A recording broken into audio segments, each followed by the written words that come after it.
cuando el que tiene el encargo de la palabra ha pecado de manera grave en materia de índole sexual o malversación de fondos, por ejemplo, y al imponerse una autodisciplina porque no hay ancianos constituidos, después de su supuesta restauración, lo leo textual, es bíblico que siga predicando, es saludable para la iglesia.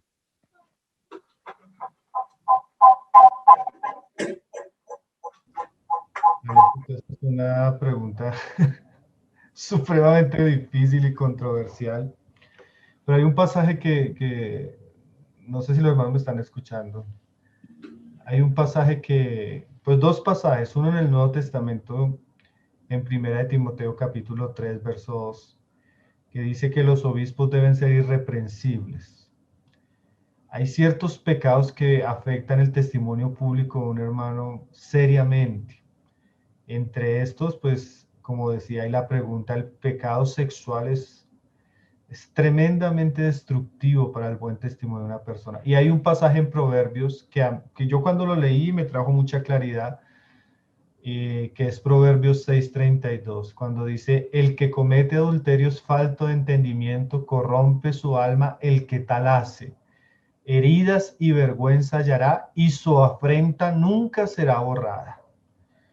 Entonces hay pecados que pareciera, hermanos, por este texto, que son tan groseros, tan destructivos, que es difícil que la afrenta sea borrada. El mismo Proverbios lo dice, ¿no? Y yo he tenido la experiencia de, por ejemplo, llegar a una ciudad a estar con una iglesia, con unos hermanos, y los hermanos comienzan a contarme tristemente el pecado de un hermano que sucedió hace 20 años. Imagínate, 20 años que el hermano cayó en adulterio, pero la afrenta fue tan seria que la conciencia de los miembros de esa iglesia ha sido herida tan profundamente que parece ser que esa afrenta nunca será borrada.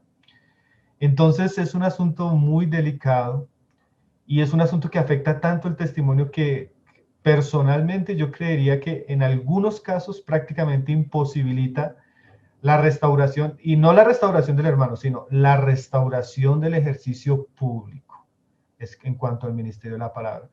Hay casos que a veces al hermano le sería mejor de pronto irse a vivir a otra ciudad, comenzar de cero, una iglesia donde no tenga tan afectado el testimonio, porque si nosotros vamos a las escrituras, el testimonio de un hermano es muy importante en cuanto a su servicio público.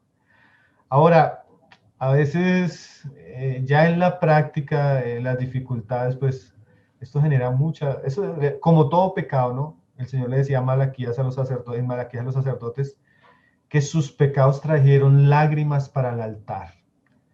Quería decir que cuando ellos pecaron y destruyeron sus matrimonios y cayeron en divorcios y todas estas cosas, esto trajo una tristeza al altar de Dios. Y así pasa en las iglesias. Cuando usted va a una iglesia donde ha sucedido esto, las consecuencias del pecado son muy tristes. Las heridas, las personas que se alejan escandalizadas, la vergüenza que trae la misma familia, esposa, hijos.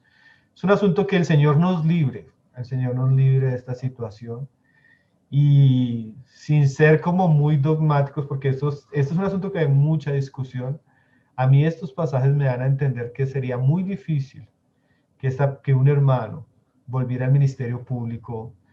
Para eso tendría que haber un arrepentimiento genuino, una disciplina que sane la conciencia de los hermanos, una restauración verdadera, y a veces eso no se logra tan fácil. Entonces, pues, ahí sí yo le entrego el micrófono a los hermanos. Por estos pasajes y otros pensaría que es muy difícil, hermanos, este tipo de cosas. Un asunto muy delicado, ¿no? Sí, amén, amén, Pablito. Son temas muy serios que entristecen mucho el corazón del Señor, la santidad del Espíritu Santo, la autoridad y la limpieza de la palabra que debes tener siempre la iglesia muy presente.